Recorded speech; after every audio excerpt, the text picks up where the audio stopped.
Hello everyone, आप देख रहे हैं लर्न एक्सिस और मैं हूं आपका टीचर उमेर। आज की क्लास में हम पढ़ेंगे प्रोपोर्शनल एडिटिंग के बारे में। ये बहुत इंपॉर्टेंट टूल है, लेकिन इसको यूज़ करना बहुत ही आसान है। इस टूल को यूज़ करके डिफरेंट किस्म की स्मूथ शेप्स बनाई जा सकती हैं। इसके अलावा हम इससे माउंटेन्स, हिल्स और डिस्प्लेसमेंट के लिए भी यूज़ कर सकते हैं। इस टूल में क्या क्या ऑप्शंस हैं और इसको कैसे यूज़ करते हैं वो सब सीखेंगे आज की क्लास में। तो आइए जल्दी से शुरू करते हैं।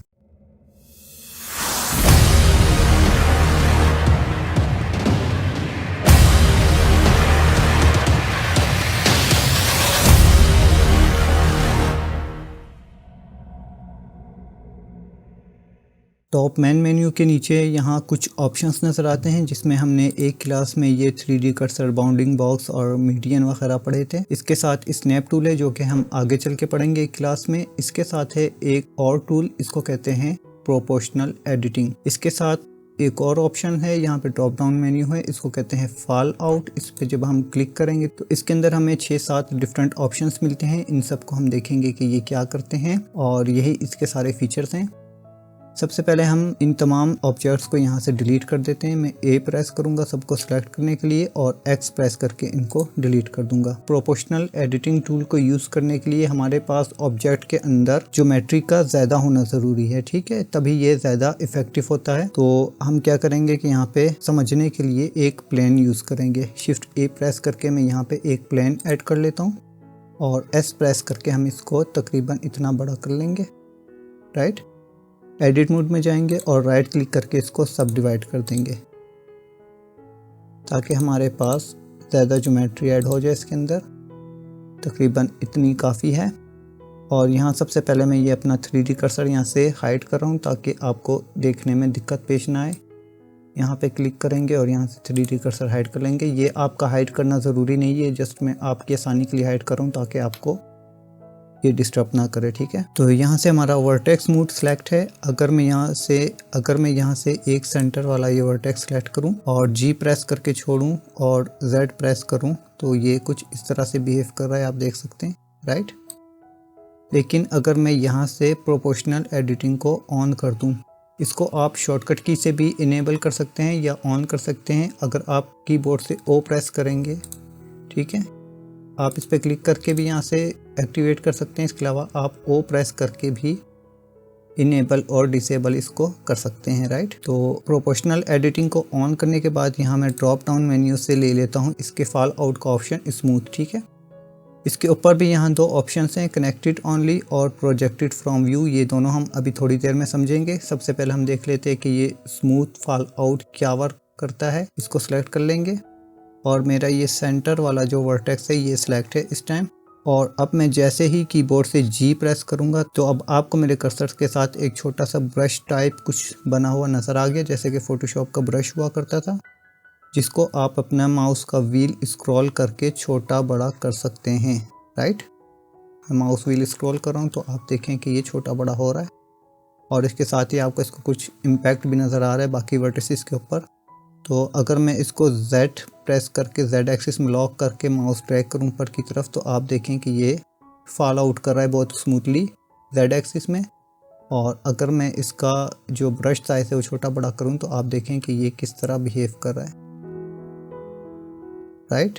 उम्मीद है आपको समझ आ रहा होगा कि ये क्या वर्क करता है इसको देख के। तो अगर आपने हिल्स वगैरह बनाने हैं, छोटे छोटे या बड़े हिल्स बनाने, तो उसके लिए आप यूज़ कर सकते हैं। फॉर एग्जांपल यहाँ पे क्लिक करके अगर मैं इसको अप्लाई करूँ इस तरह, लाइक, ठीक है, डिफरेंट आप सेलेक्ट करके यहाँ पे इस पे डिस्प्लेसमेंट क्रिएट कर सकते हैं, हिल्स बना सकते हैं, ठीक है, माउंटेन्स क्रिएट कर सकते हैं। देखें, टूल्स को समझाना मेरा काम है कि क्या टूल क्या वर्क करता है, उसको कहाँ यूज़ करना है, कि उससे आप क्या चीज़ बना सकते हैं, ये आपकी अपनी क्रिएटिविटी पर डिपेंड करता है कि आप उससे क्या बनाएंगे। तो ये इस तरह की कुछ शेप बनाते हैं। मैं कंट्रोल Z कर रहा हूँ वापस और दोबारा से मैं सेंटर वाला वर्टेक्स सेलेक्ट करूँगा और अब यहाँ से हम ले लेते हैं दूसरा अपना स्फेयर वाला फॉल आउट और जी प्रेस करके छोड़ूंगा, मैं Z प्रेस करके छोड़ूंगा और इस दफ़ा अगर मैं इसको ऊपर माउस ड्रैग करूँ तो ये कुछ इस तरह की शेप बना रहा है, राइट। ये देखें जनाब, ये इस तरह की शेप बनाएगा कुछ। सेम इसी तरह अगर मैं यहाँ से ये ले लूँ रूट वाला और अब मैं जी प्रेस करके छोड़ूं और जेड प्रेस करके छोड़ूं और माउस ड्रैग करूं तो ये कुछ इस तरह की शेप बना रहा है, लाइक जैसे मस्जिद वगैरह का गुंबद होता है। इस तरह की शेप अगर आपने बनानी है कहीं पे तो आप इसको यूज़ कर सकते हैं और इजीली इस तरह की शेप क्रिएट कर सकते हैं। ठीक है, फिर जेड प्रेस कर रहा हूँ, कंट्रोल जेड किया अंडू के लिए। और इसके नीचे जो ऑप्शंस हैं वो है inverse square, sharp, linear, constant. ये आप खुद एक्सप्लोर करें, बहुत इजी है इसी तरह। और रैंडम मैं आपको बता देता हूँ कि रैंडम में सिंपल जैसा कि नाम से जाहिर है ये रैंडमली इनको फॉलो आउट करेगा। मैं जी प्रेस करके छोड़ूंगा, फिर जेड प्रेस करके छोड़ूंगा तो आप देखें कि मैंने सिर्फ एक वर्टेक्स सेलेक्ट किया है लेकिन ये उसको रैंडम ही फॉलो आउट कर रहा है, राइट। तो इससे आप डिस्प्लेसमेंट वगैरह क्रिएट कर सकते हैं। लाइक अगर आपने ऐसा कोई लैंडस्केप दिखाना है जहाँ पे डिस्प्लेसमेंट बहुत ज़्यादा है तो आप यहाँ पे इसको यूज़ कर सकते हैं। ठीक है,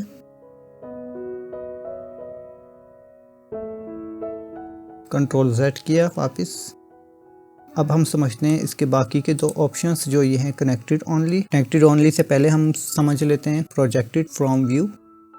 प्रोजेक्टेड फ्रॉम व्यू क्या है कि अभी तो देखें मैं अगर मैं इसको यहाँ से ग्रैब करता हूँ, ठीक है, यहाँ से रैंडम सेलेक्ट है, इसको स्मूथ कर लेते हैं वापस। अगर मैं इसको ग्रैब करता हूँ जेड एक्सिस में, ठीक है, या अगर मैं इसको जेड एक्सिस में ग्रैब ना भी करूँ, मैं जस्ट जी प्रेस करके इसको फॉल आउट करूँ तो आप देखें कि इसने इसको ऑल एक्सिस में क्या किया है, फॉल आउट किया है, राइट। लेकिन अगर मैं चाहता हूँ कि किसी एक ख़ास एक्सिस में ही इसके ऊपर फॉल आउट अप्लाई हो, एक्स एक्सिस या वाई एक्सिस के ऊपर, तो उसके लिए हम यहाँ से ये प्रोजेक्टेड फ्रॉम व्यू यूज़ करते हैं। फॉर एग्जांपल मैं 1 प्रेस करके आ जाता हूँ अपने फ्रंट व्यू के अंदर और यहाँ से मैं सेलेक्ट करता हूँ प्रोजेक्टेड फ्रॉम व्यू, राइट। अब मैं यहाँ से जी प्रेस करता हूँ और इसको यहाँ से इस तरह फॉल आउट अप्लाई कर देता हूँ।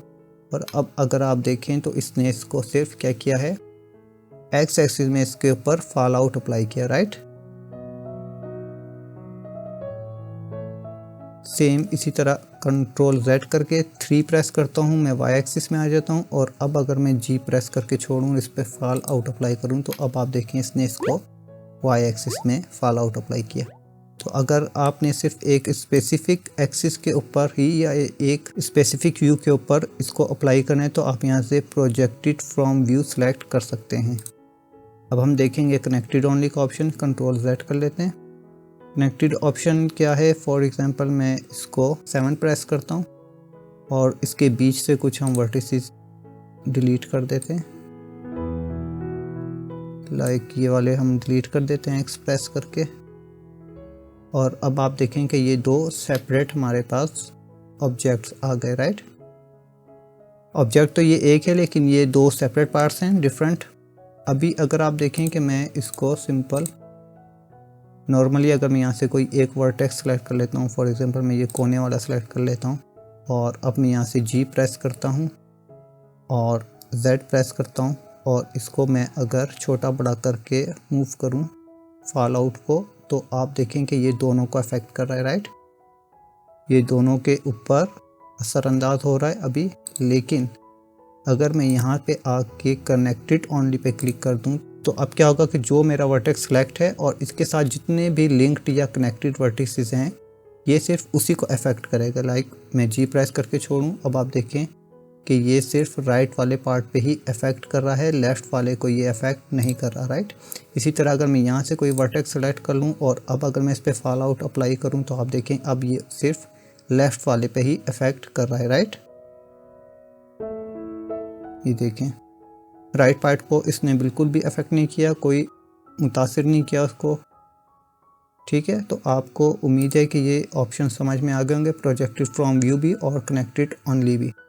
ये छोटा सा टूल था हमारा लेकिन बहुत काम का टूल है। इससे आप बहुत मज़े की शेप्स बना सकते हैं बहुत इजीली, जो कि अभी मैं आपको कुछ एक बना के भी दिखाता हूँ।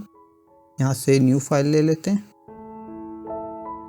इसको मैं डिलीट कर रहा हूँ सबको एक्स प्रेस करके और शिफ्ट ए से मैं ले लेता हूँ यहाँ पे एक सिलेंडर, ठीक है। इसको थोड़ा बड़ा कर लेते हैं, पहले इसको कर लेते हैं ऊपर GZ1, ठीक है, या गया ग्रेड के ऊपर और इसको हम थोड़ा सा ऊपर जेड एक्सिस में स्केल कर लेते हैं स्केल करने के दो तरीके हैं, या तो S प्रेस करके छोड़ें फिर Z प्रेस करके छोड़ें, इसको इस तरह इसको माउस ड्रैग करके स्केल कर लें। दूसरा एक तरीका ये भी होता है कि आप चले जाएं फ्रंट व्यू में 1 प्रेस करके, यहाँ से वायर फ्रेम मोड ले लें, उसके बाद यहाँ से एडिट मोड में चले जाएं टैब प्रेस करके, वर्टिसेस सेलेक्ट होना चाहिए आपका, ठीक है। इसको ऐसे माउस ड्रैग करके सेलेक्ट करें, G प्रेस करके छोड़ें, Z प्रेस करके छोड़ें और इसको ऊपर कर दें, ठीक है, जितना आपको इसको ऊपर करना है, लाइक दिस। अच्छा, अब हमें इसमें चाहिए ज्योमेट्री ज़्यादा, तो हम क्या करेंगे, इसमें लूप कट्स ऐड कर देंगे, Ctrl+R प्रेस करेंगे और माउस व्हील ड्रैग करेंगे, ठीक है। और इसको अपनी डिफ़ॉल्ट लोकेशन पे लाने के लिए राइट क्लिक करेंगे। आप चाहें तो यहाँ से आके भी इसके लूप कट्स को इंक्रीज़ कर सकते हैं। अब फॉर एग्जांपल मैं ले लेता हूँ यहाँ से सेंटर वाला, ठीक है, इस तरह सेलेक्ट किया मैंने, सॉलिड व्यू में आ गया वापस, और यहाँ से मैं लेता हूँ प्रोपोर्शनल एडिटिंग और यहाँ से मेरा स्मूथ सेलेक्ट है। और मैं क्या करूँगा कि स्केल करने के लिए S प्रेस करूँगा, ठीक, S प्रेस करके जब मैं माउस ड्रैग करूँगा तो आप देखें कि ये कुछ इस तरह की शेप्स बना रहा है, ठीक है। ये बहुत फास्ट मूव कर रहा है, आप चाहें तो शिफ्ट की होल्ड करके इसको थोड़ा सा ग्रेजुअली भी अप्लाई कर सकते हैं, राइट। आप डिफरेंट किस्म की शेप्स बना सकते हैं, लाइक अगर मैं यहाँ से इस वाले को सिलेक्ट कर लूँ और अब S प्रेस करूँ तो आप देखें कि इस तरह की शेप बन रही है कुछ, ठीक है। इसको वायर फ्रेम से मैंने सेलेक्ट नहीं किया था तो ये सिर्फ एक साइड के सिलेक्ट हुए हैं। और अब मैं स्केल के लिए S प्रेस करके छोड़ूं तो आप देखें कि ये कुछ इस तरह की शेप बना रहा है, ठीक है। इससे आप बोटल्स वगैरह बना सकते हैं, गुलदान बना सकते हैं। फॉर एग्जांपल यहाँ से इस तरह की शेप कर देते हैं और यहाँ से सेलेक्ट करते हैं इसको, फिर S प्रेस करते हैं, ठीक है, और आप इससे कुछ भी बना सकते हैं। तो ये कुछ इस तरह की मज़ेदार सी शेप बन गई, ये देखें। गुलदान वगैरह आप इससे डिज़ाइन कर सकते हैं, बर्तन डिज़ाइन कर सकते हैं, परफ्यूम की बॉटल्स डिफरेंट स्टाइल की डिज़ाइन कर सकते हैं। टूल आपको मैंने सिखा दिया, क्रिएटिविटी आपके अपने माइंड पे डिपेंड करती है आप क्या बनाएंगे। मैं इसको Ctrl+Z कर रहा हूँ।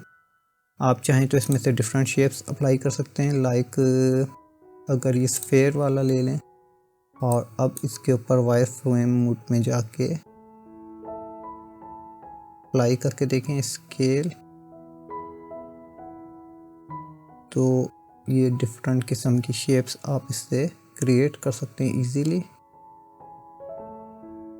लाइक जैसे बोतल वगैरह होती है, गुलदान होता है, ठीक है। तो इस तरह की आप शेप्स क्रिएट कर सकते हैं। बहुत छोटा सा टूल था लेकिन बहुत काम का टूल है। अब देखना ये कि आप इसको यूज़ करके क्या बनाते हैं। अब आते हैं आज की असाइनमेंट की तरफ।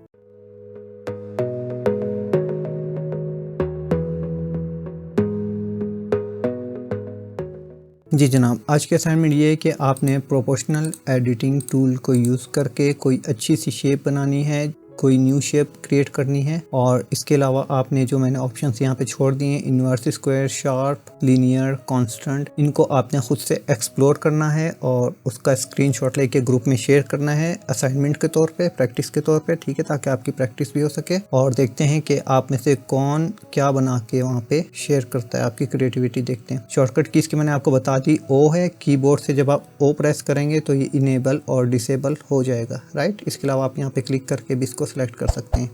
उम्मीद है आज की छोटी सी क्लास आपको अच्छी तरह समझ आई होगी। अगर कुछ भी समझ ना आया हो तो आप कमेंट करके पूछ सकते हैं या ग्रुप में सवाल लिख के पोस्ट कर सकते हैं। मिलते हैं नेक्स्ट क्लास में।